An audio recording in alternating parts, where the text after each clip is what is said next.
Will Elrath give Sour's Bandine a good review, a bad review, or is it just plain ugly dog shit like the rest of the OTS cards? On the conclusion of episode 2 of The Good, the Bad, and the Well, Ugly. let's flip it then and say the B-side. So he becomes Sour's Bandim's spirit. Better believe it. Better believe it. Of course. He's a support. Oh and my he's mad goodness. as hell. He's mad as Okay. hell. Alright, can we like skip the battle? He's guys, come on. It's like the literal opposite of Majo's card, right? It's like Majo's card is like I would never consider this into like any competitive deck, and your card is like, holy crap! This is like the best card in Destiny. Like it was already like insanely good before. Now it's like exhaust the sit. Exhaust the sit. Oh, just casually. Oh, exhaust your Vader. Why not? Well, it's Exhaust the the spirit Sith. of Sour's Bandim. That's the whole point. Is that he's there to make Vader feel guilty. Exhaust him for a turn. Exhaust the. Oh my goodness. Vader. He's mad as hell. You know he's got power. Vader, Oh my god. Vader, But in case your 2 opponent minutes is timeout. not playing, in case your opponent's not playing a Sith, he could always just deal 2 damage to your character because he's like the spirit of Sour's Bandim. He's basically the true hero of the whole Star Wars. Oh, Duncan, I'm afraid I cannot approve your application for design at this point. Right, where's the off button? Where's the off button? The internet cable. Oh my goodness. How much beers were you in when you made that one? Oh man, well it's just like Becky said, you choose a name or choose a character or choose a title and then you just run with it and Oh my. I thought that would be a bit of fun. Yeah. This is like- what Andrew was afraid of Destiny would devolve into, a 3-point character doing that. Yeah. Well, there you go. Sour's Bandim. That's maybe the card's not good there, but I would implore you to look into Sour's Bandim as a future character for Yes. Star Wars Destiny. 1-point character. I got it. Wait a minute. What's the official ruling, Elrath? What's the official ranking? Oh, you can create a new subtitle Oh. ranking for this if you need to. Ugly. Ugly. Yeah. Yeah, ugly as Bantapudu. Okay, let's move straight on then. I'm not hurt at all. Lucas Thank you. Biryani has given us a new card. He's given us a new K2SO. Polyfly, you take us through this one. K2SO, the Rebellious Imperial. He is a character droid spy. For 11, 14 build points, 12 health. He's got a 2-stick, a 2-stick, a 2 ranged, a 1 disrupt, a 1 money, and a blank. And he says, you may include K2SO on a team that also includes a red villain droid, because he is red hero. He has the detect mechanic. He has a third set of words saying, after you play a villain upgrade on this character, deal 1 damage to an opponent's character. He has a fourth set of words that says, after you play a hero upgrade on this character, heal 1 damage from this character. So play a villain upgrade on K2SO, do 1 damage, or heal 1 if you play a hero upgrade. Detect, you can pair him with red villain, droids specifically. Yeah. He does have a lot going on. I like the detective mechanic, although I'm a big fan of detect in general. But there's no payoff for the detect. He just has detect because he's a spy, I guess. There's some tactical reasons why it would be. We've de-emphasized the tact. Not every mechanic has shelf life ad infinitum, right? Like we can't carry on support for every mechanic that we introduce. Otherwise, all of our sets are just designed to support existing mechanics. So there's also like tactically, we've been de-emphasizing the tact as sets as we've been releasing new sets, and so reintroducing the tact would also face scrutiny.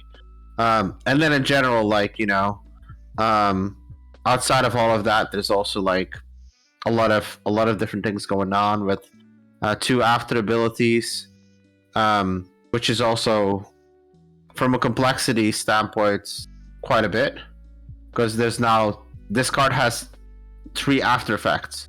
The attack is after you activate, after you play a villain card, after you play a hero card. That 3 after effects on one card is a lot. Sure. And so it's also unlikely that I would approve a card like that with 3 after effects on one card. Sure. Okay. So I want to jump in and say that one of the red flags we heard from Echo was when a card has a 2 resource side. And so I think from you, Elrath, we've heard now an additional red flag would be anytime you can, cross faction. Anytime your deck building restrictions are, out the window. So it's interesting. It's a good note. Yeah, for sure. Yeah. All right, rate it and move on. Ugly. What do you think, man? Ugly. Ugly, he says. All right. These cards are ugly. Okay, good. Elrath's a tough book to read, man. Like, that's the whole Yeah, point, it's right? like- Bad cop to Echo's good cop, for sure. Alright. Which is good. It's a good thing. Okay, next one we have from the OTS member KZYJT10. Call him KZ from now on. Saresu Deflection, which is a blue neutral event that costs 4. Wow. I imagine this is probably a move that didn't get put on the card. But anyway, remove all of an opponent's dice showing ranged damage, like a dodge. If one of your blue characters is equipped with Saresu Mastery, deal indirect damage to an opponent equal to the ranged damage that was removed. So not equal to the amount of dice, but equal to the amount of ranged damage that you removed. Ooh. Let's say you're coming up against like a battle droid deck or something, and there's like 10 damage on the table, and you get rid of them all with Saresu Deflection. You're also dealing that 10 damage back as indirect damage to your opponent, which not halved or anything, but straight through there. So I guess with a dodge being a 2, it's like 2 more than a dodge to deal that back, which that's yeah. So what? This, I mean, Alter Fate costs 3, and there's no restriction, there's no spot requirement. Let's remove all damage dice. Remove all damage. Like this, there's a lot of requirements for this. I mean, I guess the first time I looked at this, it felt like, wow. But it costs 4. You have to have the mastery equipped. I don't know. It's interesting. I always appreciate when people have the ambition to do an event. Which we've talked a lot about that. We don't get as many event submissions, right? Sure. But events sometimes are the most interesting. Yeah. I look at this card and I look at this is a build around. Like, this isn't a build around. This is like a one of to finish the game off type of card. And for 2 additional resources, I get to do. I mean, we talk about cards that do damage out of hand. Like, that's so sneaky. You're not thinking about it. Like, that's crazy. In Duncan, in your situation of battle droids, like, if you're removing battle droid dice, you're probably removing 5 battle droid dice, so you're doing 10 indirect damage over 5 battle droids. It's probably not a big deal, but a couple of big support dice, a couple of gun-toting Blizzard 1s, like, yeah. I mean, you could do a lot of damage for 2 additional resources. Basically, it's way overpowered, is what you're saying. It's big, in my opinion. But I'm not design. So there's a couple of things going on, I think. Number one, I don't think that this is another language thing, just in general. Just like I don't think that character is equipped with as a Star Wars term. I think you probably would want to have something like spot a character, blah blah blah, versus equipped. Sure. Like the way that we have it with our other cards that leverage kind of the notion of getting a bonus effect from the Force Masteries. Sure. That's kind of just a more generic note. The second note would be And I'm kind of evaluating these cards like if they would be like included in the next set, let's say, right? Like it would also be a little bit challenging to introduce a card like that, given the notion that it's targeting a card that is rotated. So like it's not impossible, because maybe Ceresu becomes like an evergreen include, for instance, into the Echoes of Destiny list. But like card space is quite sparse, right? Like your typically sets are like about 110-ish cards, right? And to introduce cards that are referencing cards that have rotated, that's not an easy ask outside of that inside that like confines of a new set. Outside of all of that, just looking at the card in general, it's I think it's appropriate in terms of its balance between being really expensive but having a really strong effect. Like it kind of reminds me of the old cards like Fallback and cards like that just have like a crazy effect. We do have to recognize that 4 resources is not what it used to be, but the fact that you have to like combine it with playing Ceresu Mastery, which is a really below the curve card, it would not be a card that would worry me. Like, because first of all, you need to play Ceresu Mastery. Second of all, if your opponent doesn't play range, this is just a completely dead card. True. True. Like it's quite a bit, right? You know, ideally I would probably love it if the cost was like, let's say 3, and maybe it was like half the damage or something, to where like it was more playable, let's say, than or easily it's more easy to get like 3 resources than or 2 resources than 4, right? But yeah, I think if for it, the fact that you had to have Ceresu in 4, I think that's like enough, and you need to have range. That's enough set of conditions to where it having a big effect like that, I think, is okay. I mean, I guess that's maybe a way that design. I mean, let's imagine we're in a world where Ceresu Mastery is on the Eternal reprint list. You know, let's ignore all that. Let's just say, I guess this is probably a good way of improving a design, not improving a design, of improving the play rate of a card that might previously have fallen by the wayside, because Shien and Niman were around at that time. Yeah. And therefore it never got played. So it's a way to bring make other cards more valuable, you know, better. And we've done that before. You know, and that's another reason why I like this card. Sure. Overall. Okay. He That's likes great. it. Are we? Yeah, but does he like it enough to call it a good? That's why. Yeah, I think it's good. I think it's good. Wow. Yeah. I think the other notion is you like it's totally has the effect of being able to play around it, right? Sure. I mean, if you know this card is printed and your opponent has Ceresu on board, you understand the assignment, right? Like you're not gonna just roll everything out, right? Like if you're a vehicle deck, you'll be like, resolve. Do it one by one. You're not gonna get mind tricked, so to speak, right? Sure. It might actually potentially even be that vantage point a little bit overcost, potentially.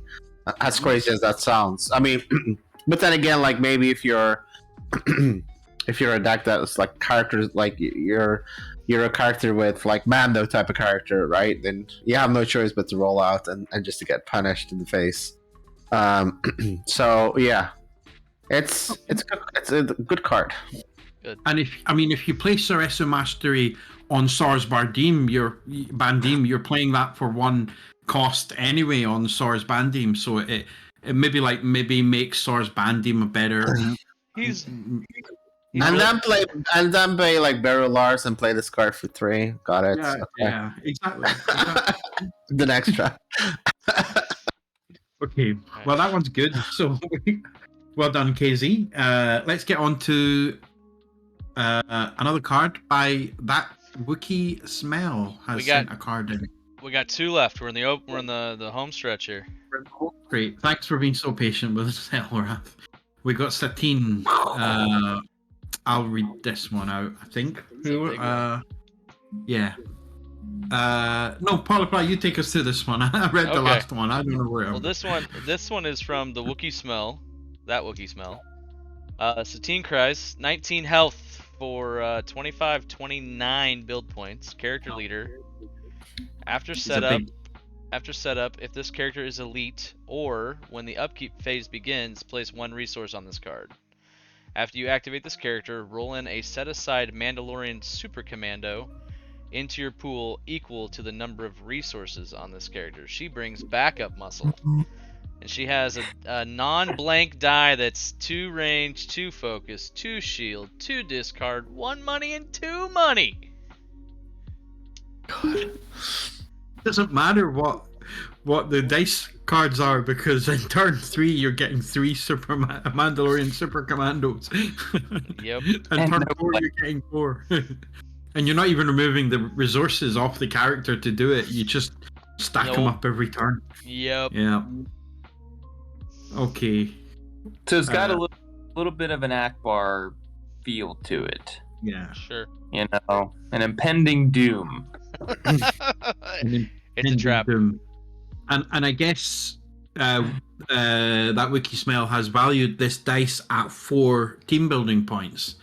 The single being 25, enough to play Sora's Bandim with her, or 29.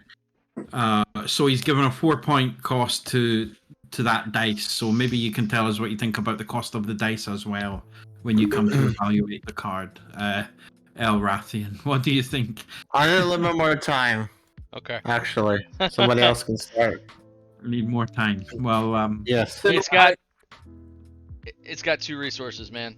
Oh, it's super over. It's over the moon. No blanks. You know, you could play her at single die and just throw an extra meat shield in there. Our Hoth Trooper's still, I don't even know. And just, go up to 24 points. And, you don't even care because you have all these Mandalorian Super Commando dice. Yep. I mean, she's got more health than Rey has and more health than Akbar has as well with 19. So she's also pretty beefy. Yeah, I will say thematically, I don't know how I feel about Satine being so powerful. And actually, she was a pacifist, right? She was actually in the Clone Wars, yeah. Well, I mean, she always has been, but she was very adamant about it in the Clone Wars for sure. Maybe this is a fantasy of that Wiki Smell. Maybe he always wanted to see Satine as like a badass or something. I don't know. I mean, you play her elite, you automatically get 1 Super Commando, so she's rolling in with 3 dice, right? Think about Hondo that gets to roll in with extra dice right off the bat too. Like that's crazy. It's so good. It's over the top. I guess we probably need to take a look at the Mandalorian Super Commando dice as well, just to sort of see what you're getting every turn. A Mandalorian Super Commando has got a 1 ranged dice, a 2 ranged dice, a 1 melee dice, 1 shield, and 1 shield. So there's only a single 2-side on there. Everything else is 1 sides. But then again, 50% damage sides, 2 shield sides. So, I mean, it's not going to, you're only going to roll that to, 1 in 6. So you're not going to overwhelm your opponent, with the damage that's coming out there necessarily early on in the game. That's fair. That's fair. Because Satine herself only has a 2-gun side. Correct. Yeah, Like you're not. It's more of a stay in the game. With Akbar, you're really accumulating more damage as the game goes on. You're not doing it to the extent as it with Satine. What do you think? What do you think, Elrath? All right, what you got, Elrath?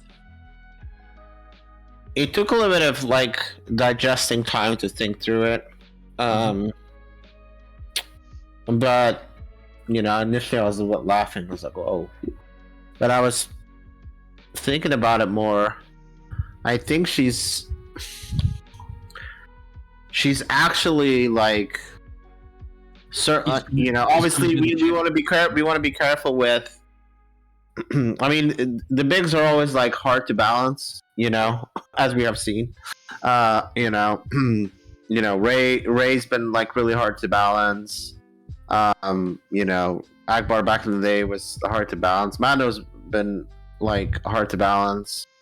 And anytime we've introduced a big, it's been difficult to assess the power level, which why I'm a little bit resident to like, but subjectively, like it. The problem is like on its like in a vacuum. I think she looks pretty reasonable actually. Like, the problem is that it's red.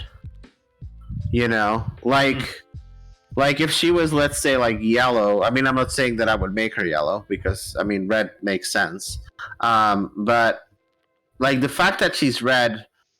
Now you're like dealing with med packs, a bunch of other healing stuff, right? And so, like her ability to stay alive is pretty robust.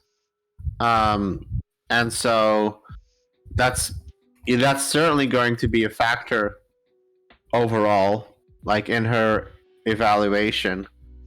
Now, honestly though, like. It's hard to say because, like, I mean, she's extremely close to Akbar, and like, Akbar definitely gets much more threatening as the game goes on than Satine does. So I don't actually. I mean, the 2 resources is definitely a factor, right? And if there was I mean, there's like there's battlefields that allow you to add resources to a card. So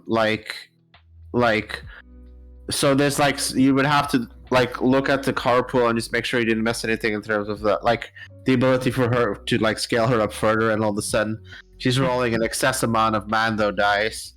But surface level, I don't really see a big problem in her compared to the relative strength of like the other big characters that we have costed the same. All right. I mean, maybe Alright. this is where if we think that Rey has had balance problems and Mando and Akbar, as you said, maybe is this the kind of direction that bigs should be looking at that are not as immediately powerful as those guys? I mean, she starts with 3 dice, but her 3 dice are not going to be. I mean, Right. the max she can do is 6, which is in this environment really low. If you threaten 6, ooh, like that is not like that is like Awakenings level damage, right? Like, the 2 resources is definitely her strongest side. And she definitely does get stronger as time goes by. But yeah, I mean, she does kind of have. She doesn't have that immediate choke like similar to Akbar, right? Like she's a very similar character. I think overall, I mean, I wouldn't be too quick to like introduce another card of that point cost and whatever. But like, I mean, from a balance perspective, probably good. Okay. Good. Yeah. Oh, two back-to-back goods. Good. Put the stamp on that now, Polyfly. Good. Before he changes his mind. Roll it before it. Yeah. All right. Yeah. Nice job, Wookie. All right, cool. We will move on to the last card, Last card. which is by our very own Polyfly. So it would be remiss not to let you read this out. This is I did a character last time. I wanted to do an event. We don't see a lot of events. So this is my 0 cost event, Cost of War. Play only if you spot an apprentice. And I will preface this. I forgot about Duncan's card when I made this. Play only if you spot an apprentice. Deal 5 damage to one of your apprentice characters to resolve up to 5 dice in the order of your choice, increasing their values by 1. Hit yourself for 5 to resolve a bunch of dice on the table. So, yeah. Yeah. That was the thought. Hero Blue, by the way. Hero Blue. So not in every deck. It's not gray. We're looking at literally the art is from Clone Wars. It's the Ryloth conflict where all the little Ryloth children were caught in the middle of the struggle. That was kind of where I got the idea from. So the cost of You like war. sacrificing apprentices. You know. So, I the first thing I would say is that I think that the language that spot an apprentice seems redundant. Okay. Because deal 5 damage to one of your apprentice characters. You know, like why spot an apprentice? I mean, it already has like I gotcha. deal 5 Yeah. damage to one of your apprentice characters. Sure. As a mechanic, it's You can be brutally honest. It's fine. it's one with like it's a card that like automatically would give me pause. Just in terms of like that, it's not easy to evaluate. Sure. If effects that have a cost, we've not always been good as a team to properly gauge downsides of cards relative to their upsides. You know, like, and this is just hard for any design team. Like, you know, the proverbial Han Solo is like, well, why couldn't we introduce a Han? You know, you're losing all your resources if you like kill him. You got to give it to your opponents. Like, that's a massive swing. So therefore, it must be okay to, you know, allow a character to be that much stronger because there's a significant downside to the card, right? Sure. Like, and so anytime there's a card that has like a significant downside cost or like an appearance of a significant downside cost, but there's also like a very significant upside.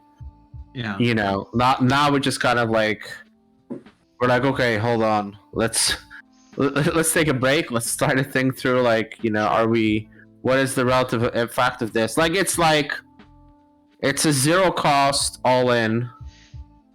Yeah. That increases the values by 1. So if you have a focus out there and you have a bunch of dice out there, you're boned. If you have an apprentice out there, like, you're gonna get 1 shot. If there's a 2 focus there, that becomes a 3 focus. The other dice all gets flipped to its max sides. All of a sudden, you've been hit for 12. Yeah. That's an extremely. It's like all in rage and pulverize all in one or something. Yeah, I mean, it's like if it's an incredibly dangerous effect for the game. In that sense, that if you find a way to, like, this is one of the cards that, like, even if we were to pass it on to playtesting, let's say, that our instructions to playtesting would be try to break this. Like, try to build decks that abuse this, right? Like, and then people would go on a mission to try to build a deck that could break this, right? And if nobody could break it, let's say, then it might be included. But then again, we're flawed as playtesters, and we can't think of all the permutations. But it's just like the fact that it's any dice in the order of your choice, right? Like, it just means that, like, soon as you see soon as you see 1 focus land, and there's dice on the board that have a 2 side, right? You're getting hit for 12 damage. Like, if there's 4 sides and it's 5 dice on the board, which I get, it's a lot. It's not easy to get 5 dice on the board. But if you have 5 dice on the board, you have an apprentice, you have that character, pretty much. I mean, what I would say is if you're this is Blue Hero, so even with apprentices, you probably got a lot of shields on your characters as well. So if you're dealing 5 damage and 3 of those is blocked off by shields, you're only dealing 2 damage to someone to do this all amazing stuff. Yeah. If it was like sacrifice an apprentice or kill one of your apprentice characters, would that even it out a little? I know, it wouldn't be that much difference, right? It wouldn't be that like, Right. Like, and there's some cards like Ray that, Kylo that sometimes might like, if they decide to go after Ray, let's say, then we're like, oh, let's put this damage on. Is he an apprentice? Actually, now that I'm speaking about this, I'm not sure. He might not be. Is he an apprentice? Raylo. Of Raylo? Ray and Kylo's, they were both apprentices, I think. Yeah. Like, What's interesting here for me is you could overkill the character. They could be 1 HP from death, and you could. yeah, for sure. No, I was, what I meant, Kylo, I meant Ben Solo, right? That's what I was getting at, right? And he's an apprentice, right? So if they're targeting Ray, let's say, you could smack the damage on him, heal, then, heal her, anyway. It's definitely a card that, like, would also just be definitely heavily scrutinized. Because that's a really powerful effect. Granted, there's a cost to it, but costs are... Sure. All costs are not created equally. I'm just glad I made you take a step back for a second.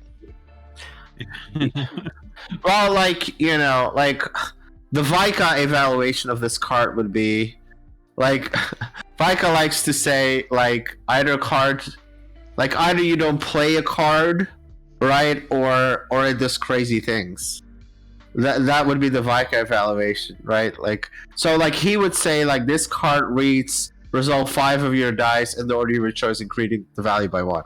Because you would, if your apprentice, if you didn't want to give up your apprentice, you wouldn't play the card. But in the right scenario where the game state kind of justifies it, you play this card, and this card has no cost, and it resolves 5 dice in the order of your choice, increasing its values by 1. And honestly, just think about, let's say that you happen to have rolled a focus and 4 resources. Just a focus, right? And you focus the resources. You play 0. I would take 5 damage to resolve 4 of my dice plus 1 for resources and get 8 resources out of that. Just absolutely bonkers. I didn't even think about that. maybe I'm getting a focus on a discard, and it's just so many there's just so many permutations of things that could go horribly wrong with a card like that. So yeah, probably not. I think guess Majo, me, and Polly are all ugly as dog shit this time. No. I got the Vika ruling. What are you talking about? I got the Vika. See, also, I think Elrath made Polly's night because he said the instruction to playtest would be go and break this card. I'm always trying to do that. I caveat it though with saying if we would deem it to go to playtest, right? But that's a big if. And even just spending a little bit of time reasoning with it, Yep.